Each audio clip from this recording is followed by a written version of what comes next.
algunas cosas que ahora mismo vamos a recordar.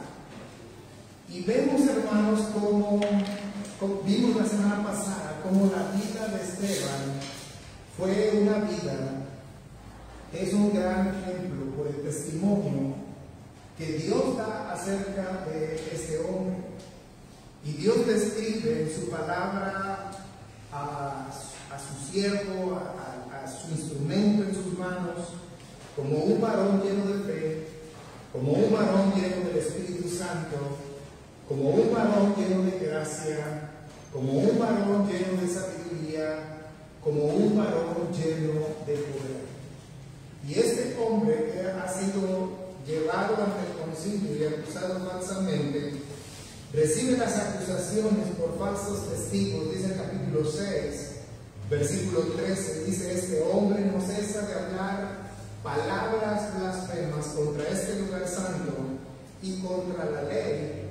Pues le oímos decir que ese Jesús de Nazaret destruirá este lugar y cambiará las costumbres que nos dio Moisés. Esas son las acusaciones falsas que son presentadas delante del concilio. Y entonces Dios se manifiesta en la vida de Esteban, y se manifiesta de una manera especial, y lo expresa así la Escritura en el versículo 15, que entonces todos los que estaban sentados en el concilio, al fijar los ojos en él, vieron su rostro como el rostro de un ángel. Ahora, es interesante, hermanos, que nosotros tengamos presente el contexto en el cual Esteban está a punto de empezar a predicar un sermón que ocupa todo el capítulo, casi todo el capítulo 7 de este libro de los Hechos. Es un sermón extenso porque el capítulo 7 del libro de los Hechos tiene 60 versículos. Y lo que Esteban hace en este sermón, el sermón lo basa sobre lo que Dios ha hecho en la vida de Israel.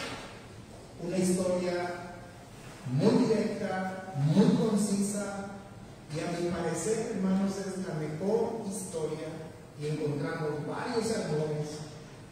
Si Dios nos da la oportunidad de avanzar en el libro de los Hechos, vamos a encontrar por ahí el capítulo 13, como Pablo predica un sermón a judíos y habla un poco acerca de la historia de Israel. Pero este sermón, yo les venía diciendo semanas anteriores, como 2 semanas anteriores, que realmente tenía muchas dudas de cómo íbamos a abordar este capítulo 7, porque me encuentro cautivado en este momento por el libro de los Hechos. Pensé que lo íbamos a dejar antes y ocuparnos en meditar otras cosas, pero al menos creo que vamos a poder en 3 o 4 domingos, incluyendo poder recorrer todo el capítulo 7 del libro de los Hechos. No lo vamos a ver hoy pretendo que hagamos una revisión breve de los primeros 19 versículos, porque les explico por qué los primeros 19 versículos. Porque los primeros 19 versículos hablan acerca de la historia de Abraham. Algo que nosotros, hermanos, al hablar de Israel y para poder comprender este sermón de Esteban y el sermón, por ejemplo, que les acabo de citar de Pablo, que encontramos más adelante, lo que tenemos nosotros que tener en claro, porque muchos hermanos no lo tienen, inclusive muchos predicadores de la palabra del Señor no lo comprenden, es que una cosa es el llamado que Dios hace a Abraham, y otra cosa muy distinta es cuando Dios forma a los hijos de Jacob, a los descendientes de Jacob, a la familia de Jacob, los llama a ellos como pueblo. Y en el libro de Génesis, para que podamos comprender esto, el libro de los Génesis, del capítulo 12 al capítulo 50, porque Génesis tiene 50 capítulos, lo que encontramos en el libro de Génesis, entre el capítulo 12 y 50, es el inicio de la historia de la familia familia patriarcal. ¿Y dónde se inicia? Se inicia con Abraham. Porque Dios no escoge a un pueblo, Dios antes de escoger a un pueblo, Dios escoge a un hombre. Y Esteban lo que hace, él va a iniciar este sermón, va a hablar de Abraham, pero va a hablar de Isaac, va a hablar de Jacob, va a hablar de José. En esos primeros 19 versículos, y el siguiente domingo, si Dios nos da vida, nos da salud, veremos en la siguiente parte del sermón que ya no tiene que ver con Abraham, ya no tiene que ver con los patriarcas, ahora tiene que ver con Moisés. Y se sigue todo el sermón hasta llegar a los días y señalar la necesidad de acusar al mismo concilio que hoy está permitiendo que él sea acusado a su vez falsamente. En el capítulo 7, versículo 1, encontramos algo, hermanos, que es lo que abre la puerta a este gran sermón. Porque dice el versículo 1, el sumo sacerdote dijo entonces, ¿es esto así? O sea, lo están acusando falsamente. Lo están acusando de que no cesaba de hablar blasfemias contra el lugar santo, contra la ley, contra las costumbres que les dio Moisés. Esas eran las acusaciones. Ahora el sacerdote le pregunta, ¿es esto así? O sea, diciendo de lo que te están acusando es verdad. Y lejos Esteban de contestar, no es verdad, o sí es verdad, o cualquier otro tipo de respuesta. Vean ustedes, hermanos, la manera tan especial que Esteban tiene que dar respuesta a esa pregunta. Y dice el versículo 2, y él le dijo, varones, hermanos y padres, oíd, y vean de qué manera empieza a expresarse, dando en sus primeras palabras, en la primera oración, respuesta de que las acusaciones que se estaban presentando en su contra eran falsas. Porque lo primero que dice Esteban es el Dios de la gloria. No puede alguien que está hablando del Dios de la gloria, porque lo que está diciendo el Dios de la gloria apareció a nuestro padre Abraham estando en Mesopotamia antes que morase en Arán. Y esa frase, el Dios de la gloria, es lo que derrumba todas las falsas acusaciones que estaban presentando delante de él ante el concilio. Pero aquí, hermanos, cuando analizamos la vida de Esteban y analizamos algunas de las respuestas que Esteban no respuestas, sino a lo largo de la exposición del sermón que estamos empezando a analizar, ¿saben qué nos vamos a encontrar? Una similitud increíble con la manera de accionar y reaccionar de Esteban en comparación con el Señor Jesucristo. Hay mucho parecido en la manera como Esteban se comporta con el Señor Jesucristo. Ahora, lo que hace Esteban aquí es, como decía hace un momento atrás, es situarse cuando Dios empieza a trabajar con un hombre. Ahora, no pretendo dar una mayor explicación sobre el libro de Génesis para no entretenerlos ahí, pero sí es importante, hermanos, que recordemos que Dios empieza a trabajar con un hombre, en este caso Abraham, en el capítulo 12 de Génesis, porque Dios ya había trabajado previamente con todo el mundo. Y los 11 primeros capítulos del libro de Génesis se ocupan de darnos a conocer, de enseñarnos el inicio de la historia de la raza humana. Y recuerden que todo eso terminó en un desastre, porque hubo un diluvio y termina el capítulo 11 hablando de la confusión en los idiomas, en las lenguas. Entonces Dios deja de trabajar de la manera como lo venía haciendo los primeros 11 capítulos, y entonces Dios pone su mirada en la vida de un hombre, y ese hombre era Abraham. No Abraham, era Abraham. Ahora, cuando llegamos al libro de Josué, capítulo número 24, y no pierdan Hechos porque vamos a regresar de forma inmediata. Simplemente vamos a recordar, hermanos, de dónde Dios llama a Abraham. Josué capítulo 24, versículo número 3. Y dice Josué, dando testimonio al pueblo justamente en el último sermón, o en el último discurso que Josué da al pueblo, hace una breve historia de lo que lleva la vida de Israel hasta ese momento. Y Josué también se ubica justamente con Abraham. Qué curioso, qué interesante. Pero dice el libro de Josué, versículo 2, capítulo 24, Josué dijo a todo el pueblo: así dice Jehová, Dios de Israel, vuestros padres habitaron antiguamente al otro lado del río, esto es Taré, padre de Abraham y de Nacor. ¿Y qué hacían ellos? ¿Qué hacía toda la familia de Abraham, hermanos? Servían a dioses extraños. Y dice el Señor, versículo 3, y yo tomé a vuestro padre Abraham del otro lado del río y lo traje por toda la tierra de Canaán, y aumenté su descendencia y le di Isaac.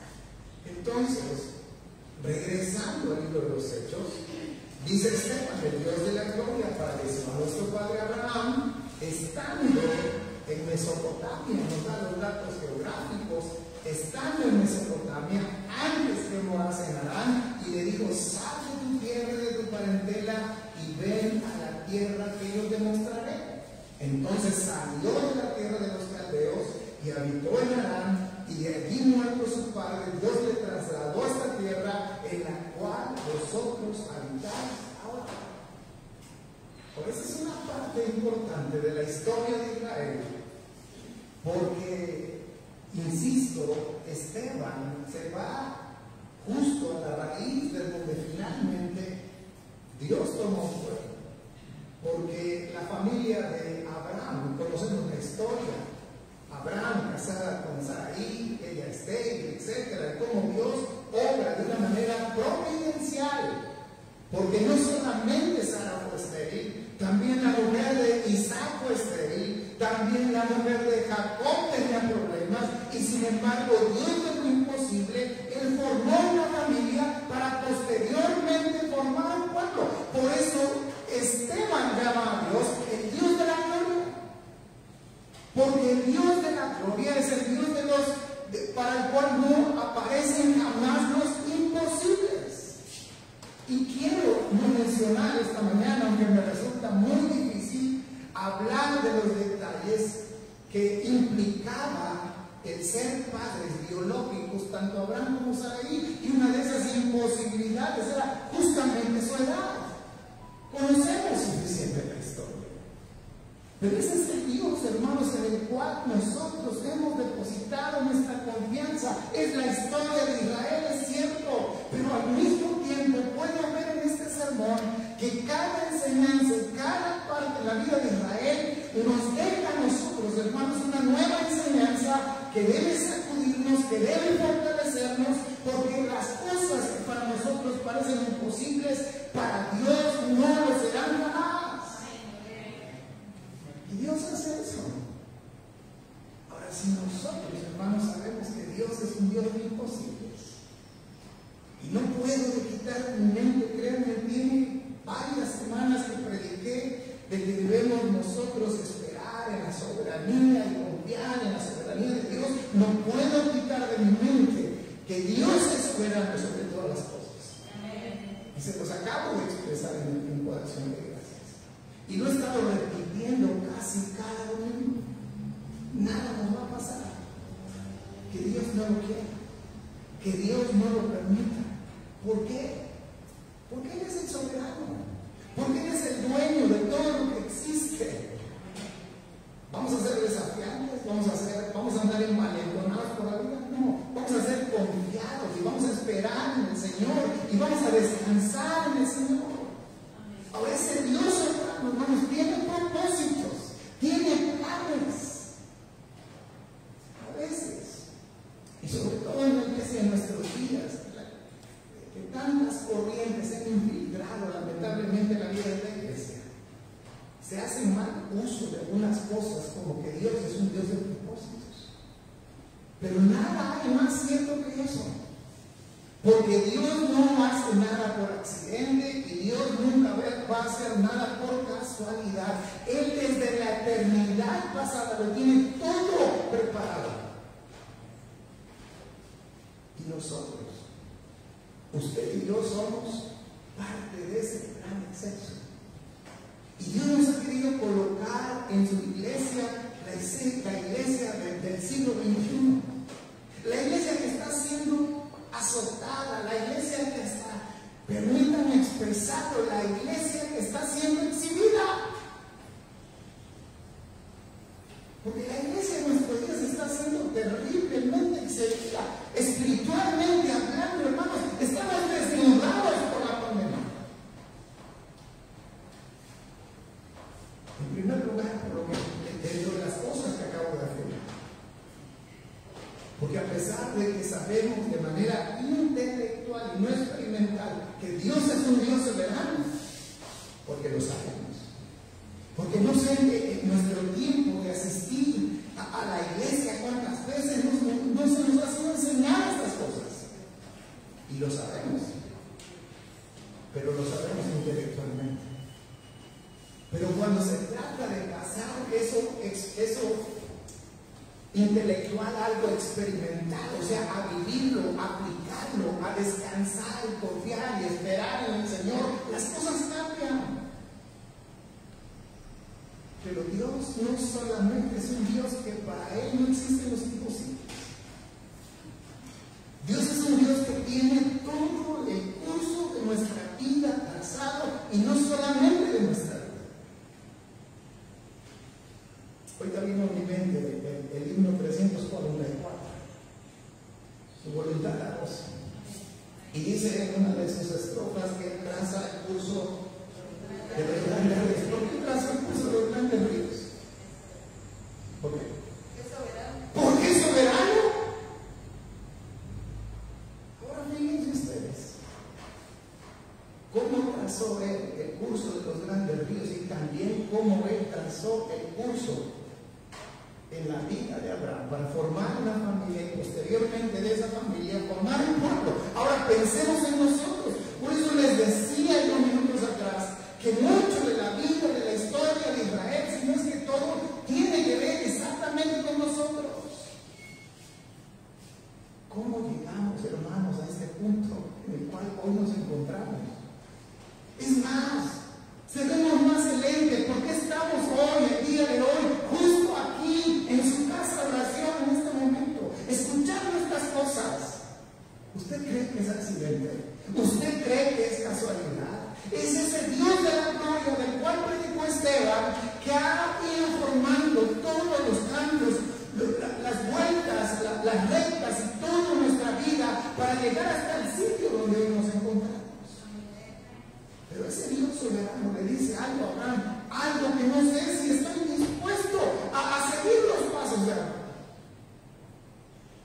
Le dice el Señor, sal de tu tierra y de tu pariente. Está muy bien, Señor, pero nos vamos. Y lo más importante, ¿a dónde vamos? Y el Señor empieza a darle detalles a Abraham, mira, Abraham, no te preocupes. Vas a salir de aquí, te vas a ir a otra tierra y cuando tu papá muera, entonces ya te vas a ir a la tierra que yo te voy a mostrar. Vas a llegar ahí y como tu mujer es muy hermosa, vas a decir que es tu pariente, que es tu prima, no vas a decir que es tu mujer, porque te van a matar. Eso te dijo Dios. Lo acabamos de leer. No sé cuándo me estaban creyendo lo que estaba yo diciendo. Espero que nadie se dé, hermano. Dice, y ven a la tierra que yo te mostraré. ¿Por qué Dios obra así? ¿Por qué Dios nos da desde el ABC hasta la Z y nos dice, este es el plan? Mira, hijo, tú no te preocupes, yo voy a estar contigo, estos son mis planes, vas a pasar por esto, vas a pasar por aquello, pero al final no te vas a encontrar aquí. ¿Por qué? Porque quiere que vivamos confiando en todo. Esa es la respuesta. hermanos, el secreto está no solamente en saber y comprender y aplicar que Dios es un Dios soberano, sino también que Dios es un Dios fiel a sus promesas. Porque dice el libro de Josué que Dios no dejó caer a tierra ninguna de sus palabras. Y Él ha prometido a su iglesia que va a estar con ella todos los días. ¿Hasta cuándo, hermanos? Hasta cuándo. Ahora es cierto, así como lo vive usted, lo vivo yo y lo viven todos los hermanos.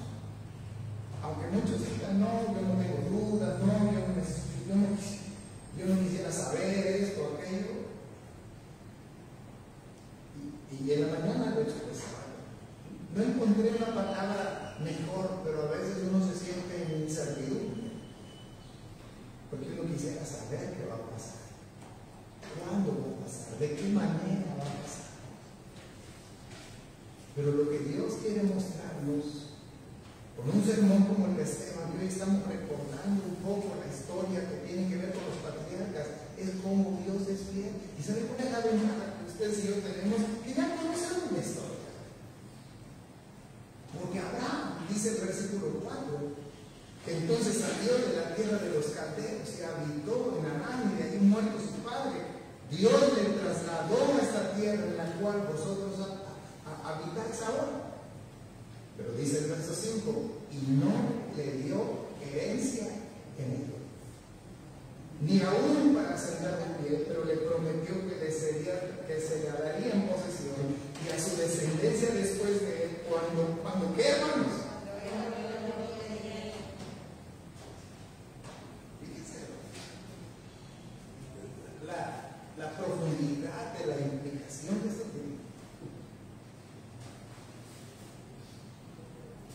Porque a nosotros siempre nos gusta que nos digan las cosas 2 más 2 son 4. Así ya sé que le pide. El Señor dice, no, pero vas a salir de tu tiempo, vas a dejar otra cosa, vas a dejar tu para el tiempo. Y te vas a ir a una tierra que yo te voy a mostrar. Pero ¿qué crees? Ni siquiera lo que alcance a pisar tu pie va a ser tuyo, pero va a ser de tu descendencia. ¿Y cuándo sucedió eso? Cuando no tenía hijos. ¿Y cómo era Abraham? Dijimos al principio, era un anciano. Y su mujer había perdido la costumbre de las mujeres, dice el libro de Génesis. Pero aparte de este. Además de este. Es maravilloso. Ahí, hermanos, es donde Dios obra. Y le dijo así, dice el verso 6, que su descendencia, vean ustedes, sería extranjera en tierra ajena y que lo reducirían a servidumbre y lo maltratarían por 400. O sea que las noticias no fueron muy halagadoras, que digamos. A ver, me estás diciendo que dejen mi tierra, me estás diciendo que dejen mis parientes, me estás diciendo que vaya a ir a una tierra que no sé, me estás diciendo que ni siquiera el pedazo de tierra que voy a pisar no será mío, me estás diciendo que cuando ya formes a un pueblo va a estar esclavo por 400 años. Pues de qué se trata.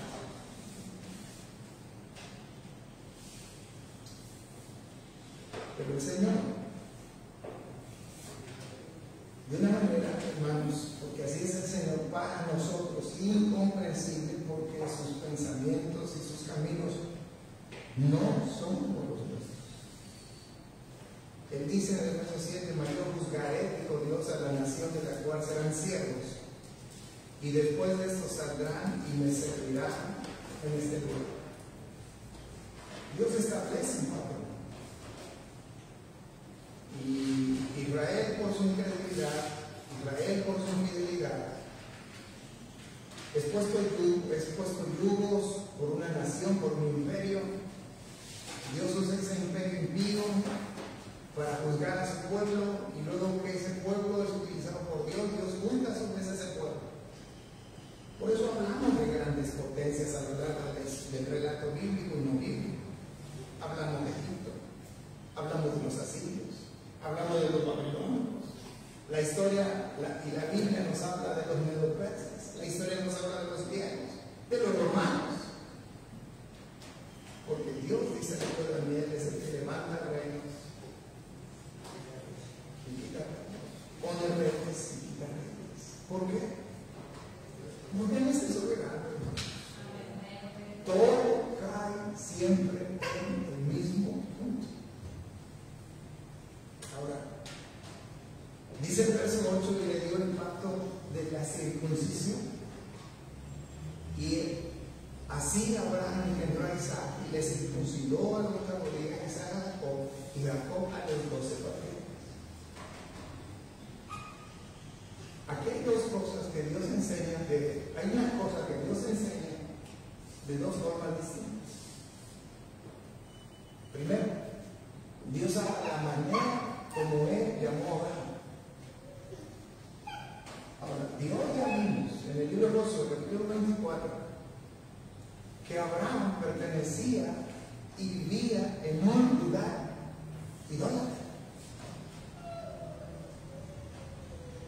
Pero Dios puso sus ojos en Abraham. Abraham seguramente, no solamente que halló gracia delante de los ojos de Dios, sino seguramente Abraham, espiritualmente hablando, era distinto. Pero ¿qué hizo Dios? Lo sacó, lo apartó, lo separó. Y esa es otra enseñanza que nos deja ese Dios soberano, que a usted y a mí también nos ha separado. Porque cuando Dios llama a Abraham y lo comisiona para ser un instrumento en sus manos, lo separa. ¿Y por qué lo separa? ¿Por qué lo tiene que sacar de su tierra? ¿Lo tiene que desprender de su gente? La respuesta puede ser una sola: para que no se contamine. Y Dios ha hecho lo mismo con nosotros. Dice el Evangelio de Juan que estamos en el mundo, pero que, hermanos, no somos el mundo. Porque de ese Dios Santo lo que siempre va a hacer con los suyos es separarlos. Y el tema de la circuncisión, hermanos, es un tema que se trata para los israelitas. Se trató de un tema quirúrgico, es cierto, pero que de una manera práctica le enseñaba al pueblo también la separación. El día de hoy, el tema, hablando de la medicina, tiene que ver con un tema de higiene en los varones. Nace un niño joven, se le circuncida. Algunos, inclusive ya grandes, no se les practicó la circuncisión, y con el paso de los años, no, de manera natural, no se provoca esto en ellos, pues tienen que echar mano de la circuncisión. ¿Y en qué consiste la circuncisión? En quitar una parte del prepucio, o sea, quitar un pedazo de carne. ¿Y qué es lo que nos enseña, hermanos, la Escritura en cuanto a esto? Sobre todo en la carta a los Colosenses, vean ustedes lo que dice en el capítulo 2, versículo 11, dice: en el cual fuiste circuncidado. Pablo le está hablando a los hermanos en Colosas, y dice Pablo, capítulo 2, verso 11 de Colosenses, dice: en el cual fuiste circuncidados con circuncisión no rechazada. O sea, ¿qué pasó con los israelitas? Pues había alguien encargado de hacerle a los varones al octavo día la circuncisión. Pero Pablo ahora dice aquí: en el cual fuiste circuncidados con circuncisión no hecha mano, al echar de vosotros el cuerpo pecaminoso carnal en la circuncisión. ¿Por qué Dios insiste tanto en la separación? ¿Por qué Dios insiste tanto en apartarnos? Una, porque Él es santo. Y dos, porque Dios jamás va a querer que nosotros nos contaminemos. Es una enseñanza de lo más práctico que nos habla acerca de la santidad.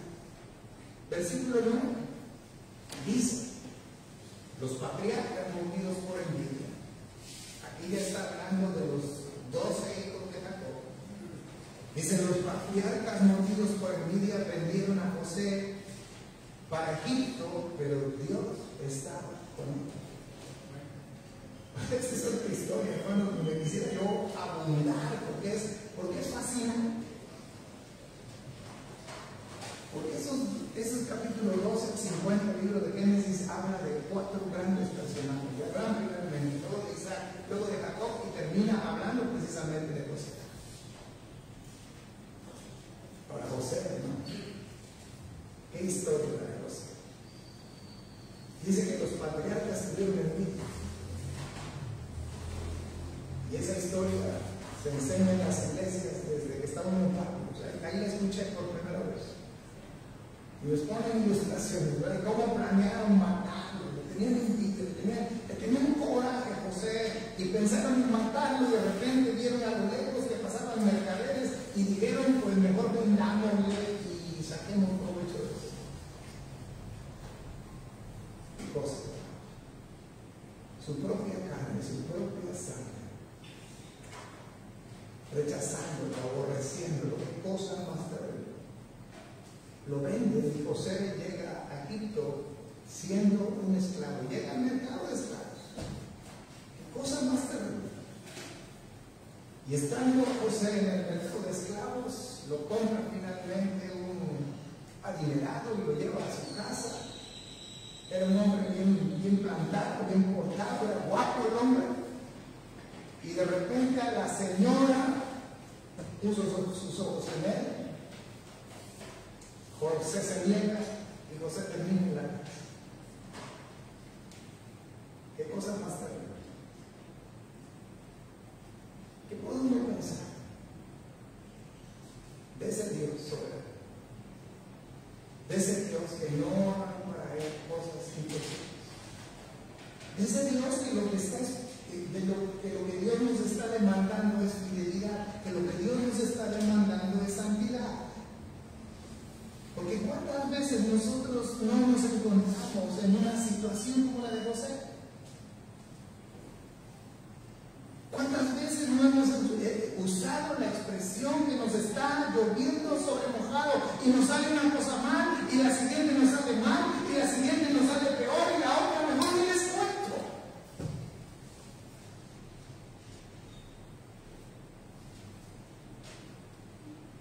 Porque cualquiera en el lugar de José hubiera estado con traumas psicológicos y hubiera necesitado de ayuda para seguir adelante, ¿verdad? Porque hoy aún entre los cristianos necesitamos ayuda psicológica.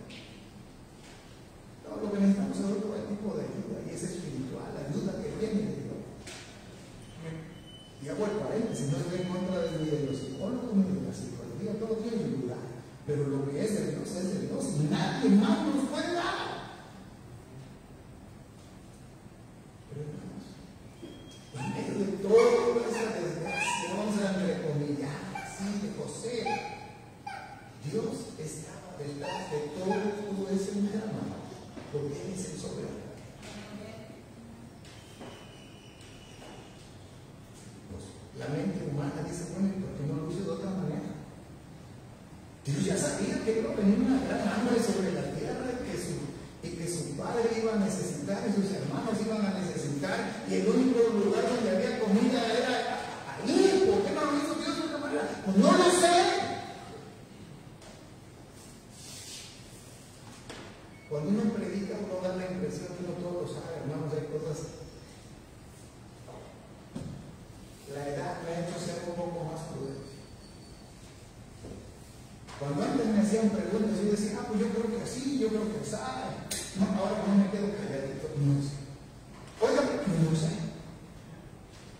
No sé qué quiero que haga, por qué se dio José, por qué Dios permitió que se le diera un trato así a José, no sé. Pero José iba a ser un instrumento especial en las manos de Dios para bendecir a su pueblo. Quizás ahora mismo nosotros nos encontramos que nos está lloviendo sobre mojado. que hacemos es llorar, lamentamos y a veces hasta cuestionar a Dios. ¿Por qué mejor no nos esperamos tantito a ver qué Dios va a hacer? Porque Dios algo va a hacer. Dios nunca deja solo a su pueblo. Dios nunca deja solo a sus hijos. ¿Por qué estamos pasando esto? No lo sé. Pero Dios sí lo sabe. Y es donde se trata precisamente de echar mano de todo lo que Dios nos ha enseñado, de recordar que Dios es soberano, que Dios es fiel, que Dios es un Dios cercano a sus hijos, que Dios es un Dios de propósitos.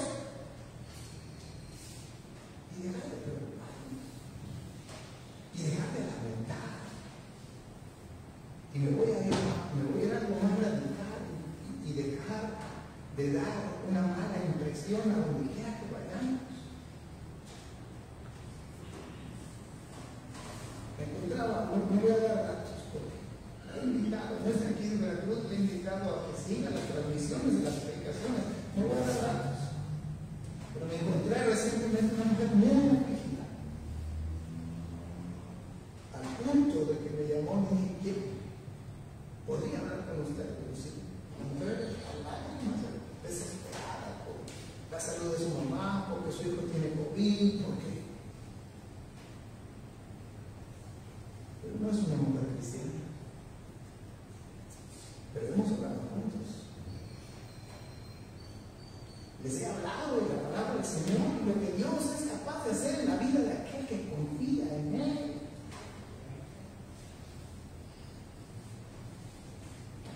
Y si esa persona, si yo me pongo a la par de esa persona, yo le decía, usted por lo poco que me trata, que ve, usted que yo no tengo problemas. ¿Cree que yo no tengo necesidades? Y me dice la pobre mujer atribulada, yo creo que sí. ¿Y saben por qué le hice a ella esa pregunta? Para abrir la puerta y hablarle de Dios y le dice, ¿sabe quién me fortalece a mí? ¿Sí me explico? Porque hay momentos así nos encontramos. Como decía hace un momento en la oración, no somos dueños ni del momento que hoy Dios nos está prestando. ¿Cómo voy a saber de qué manera Dios está acomodando las piezas para utilizar mi vida y la situación que estoy viviendo para bendecir? No me cansaré de pensar, de decir y de tratar de que sea una realidad en mi vida, que la vida de todo creyente está para darle gloria a Dios, no importa cómo estemos. Si estoy en la salud es para la gloria de Dios, si estoy enfermo es para la gloria de Dios, si tengo riqueza es para la gloria de Dios, si estoy en pobreza es para la gloria de Dios, porque mi tarea principal es glorificar a Dios. Dice el versículo 10, dice el versículo 9. Yo recientemente acabo de subrayar esto. Dice el versículo 9, los patriarcas movidos por envidia vendieron a José para Egipto. Pero vean la parte final. Pero Dios estaba con él. Y si usted está pasando por una situación difícil y usted es un hijo de Dios, solamente hoy Dios quiere decirte que Dios está con él. Y dice el verso 10, vean qué maravilloso. Y le libró de qué. Lo quisieron matar y Dios no permitió. Ahí voy otra vez, hermanos, y probablemente estoy cayendo en la tentación hoy de ser arrepentido. Pero así siento la necesidad de que nos penetre hasta los tuétanos algunos de los atributos que hoy les he compartido. Lo quisieron matar y Dios no dejó que lo mataran. Lo vendieron para que le fuera lo peor y tener la peor vida en Egipto como esclavo. Y Dios eso malo que deseaban para él los convirtió en la propia bendición para los que le deseaban mal. Y dice el versículo 10, y le libró de todas sus tribulaciones. Fue a la cárcel, José. Y hasta una ingratitud recibió en la cárcel, benefició un parte ahí, se olvidó de él. Porque así nos pasa a los seres humanos, no voy a salir de mi problema, allá arríglatelas tú, y de repente, ¿verdad? Pero al final, y le libró de todas sus tribulaciones, y vean otra cosa, hermanos. Sí, debe ser una expresión muy de la persona. Y le dio gracia. Después de estar en lo más bajo en Egipto, en la cárcel, difamado, acusado falsamente, le dio gracia y sabiduría delante del faraón rey de Egipto, el cual lo puso por gobernador sobre Egipto y sobre toda su casa. De estar en un lugar de ignominia, Dios lo colocó a ser el segundo de faraón. Así Dios obra en la vida de sus hijos. Lo tuvo que hacer pasar por toda aquella tribulación. Dios lo libra de todas las tribulaciones y lo pone como segundo de faraón, porque Dios tiene un propósito. Y el propósito dice: vino entonces hambre en toda la tierra de Egipto y de Canaán, y grande tribulación, y nuestros padres no hallaban alimentos. Cuando yo Jacob, que había trigo en Egipto, dio a nuestros padres la primera vez, y en la segunda José se dio a conocer a sus hermanos y fue manifestado a Faraón el linaje de José. Y enviando José hizo venir a su padre Jacob y a toda su parentela, en número de 75 personas. Así descendió Jacob a Egipto, donde murió él y también nuestros padres.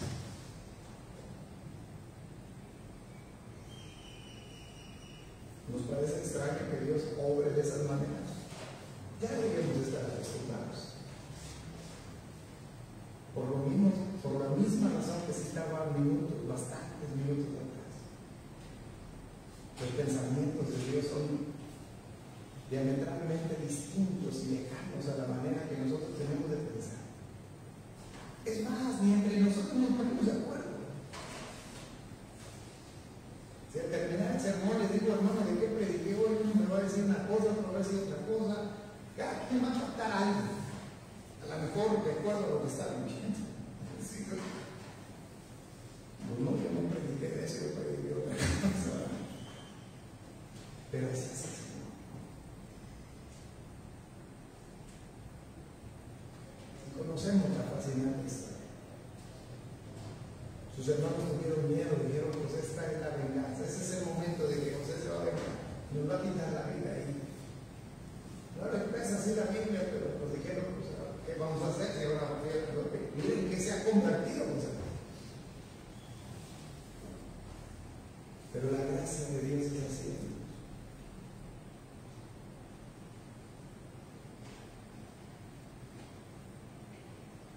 Dios a veces tiene que humillarnos para ensalzarnos. Dios a veces tiene que desvestirnos para vestirnos. Obviamente ninguno de nosotros nos gusta ser alejados. Nos gusta ser alejados, reconocidos. Pero Dios son las formas, hermanos, que tiene de tratarnos.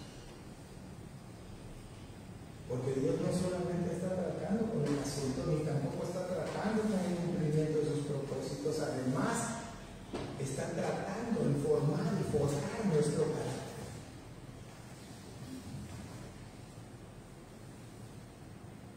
¿De qué manera vamos a aprender a depender más de Dios?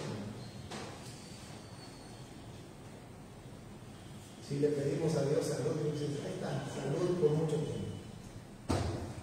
Si le pedimos a Dios mucha vida, ahí está, vive 150 años, en plena salud. No vas a envejecer. Tu ropa no se va a envejecer, tus tobillos no se van a hinchar. Así como en esta vida, ¿verdad?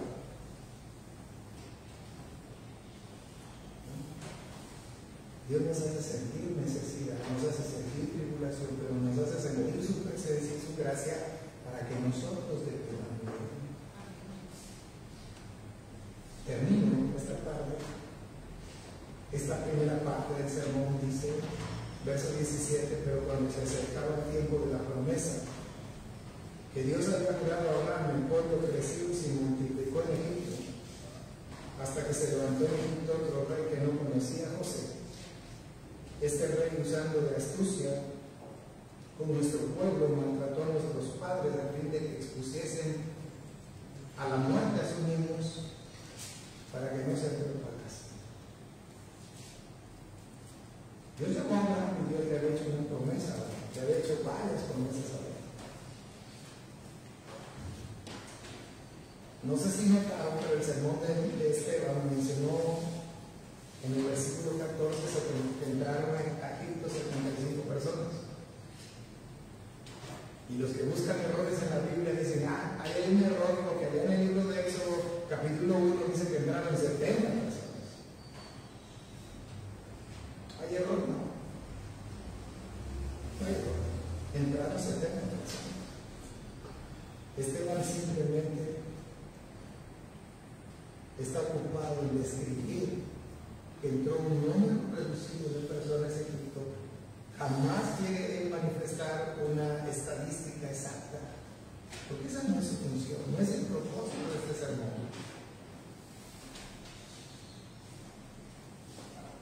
Y el pueblo se multiplica.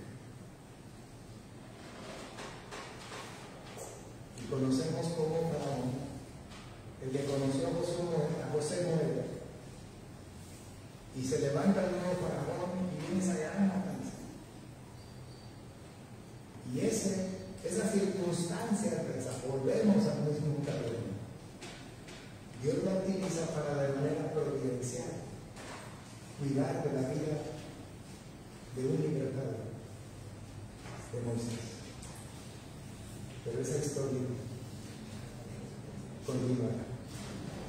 Por ahora, con todo mi corazón, yo le ruego al Señor, hermanos, que esta mañana no solamente salgamos con gozo en nuestros corazones, sino que realmente salgamos confiados en Dios.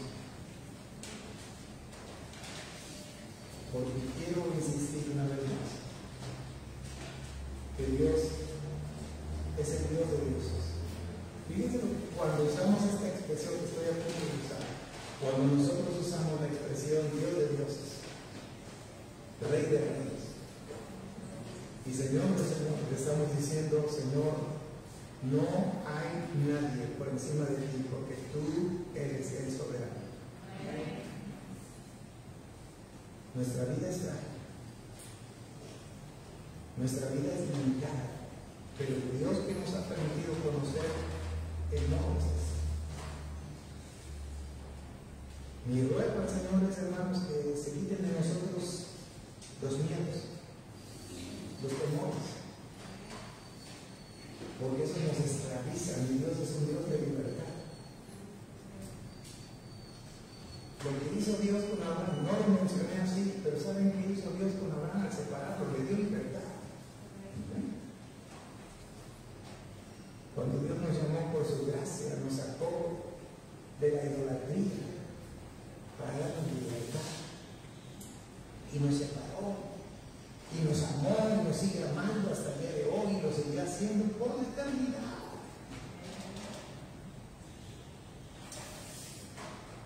Pues animo a confiar en Dios. Pase lo que pase, suceda lo que suceda, por peor que sea la amenaza, por más grande que sea la tribulación, por mayor que sea la necesidad, dependamos de Dios, hermanos. Porque nuestra vida depende de Dios. Pongámonos en pie en el caso de esta mañana. Bendito Señor, buen Padre, que moras en los cielos. ¿Qué puedo decir, Señor, si todo ha sido Dios? Hay una misión grande y especial en mi ser por permitirnos esta mañana, Señor, acercarnos a tu divina palabra y podernos deleitar una vez más en ella. Y de forma específica hoy permitirnos deleitar de la forma tan especial, tan única y tan poderosa que tú tienes de obrar en la vida de tus hijos.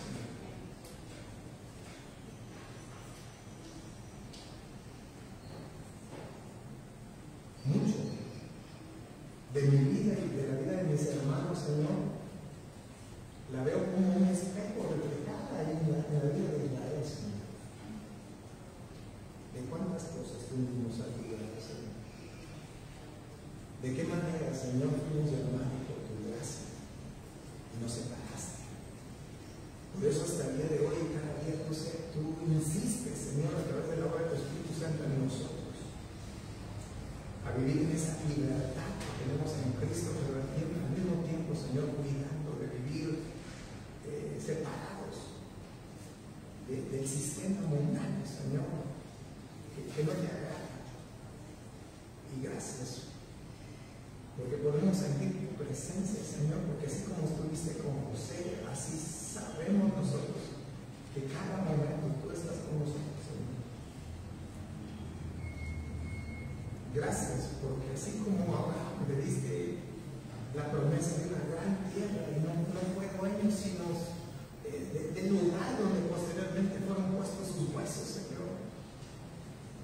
Así a nosotros nos hace recordar que somos extranjeros y peregrinos en esta tierra, Señor. Porque nuestra ciudadanía está contigo, está en los cielos. Seguimos poniendo en tus manos la vida de tu iglesia. Orábamos esta mañana, Señor, por tu iglesia, no por Berea, por tu iglesia. No orábamos por una iglesia local, orábamos por tu iglesia. Y hoy no queremos irnos, Señor, sin antes suplicarte que a nosotros, que somos tu iglesia, nos enseñes. Que tú eres el soberano sobre todo lo que necesitas. Que eres fiel a tus promesas. Eres un Dios interesado de manera personal en nuestros asuntos.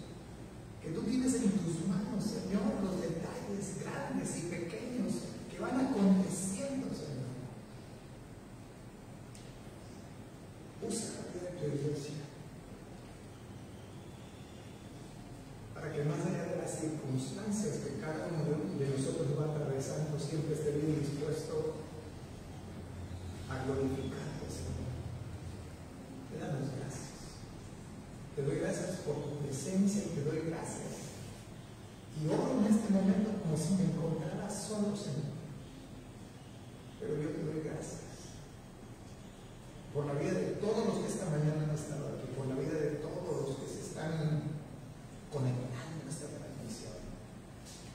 Sigue bendiciendo nuestras vidas, Señor, hasta que sobreabunde.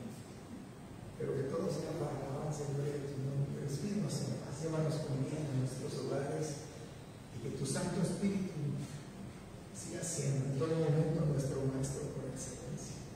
Bendito seas hoy y siempre, Señor. En el nombre que es sobre todo nombre, en el nombre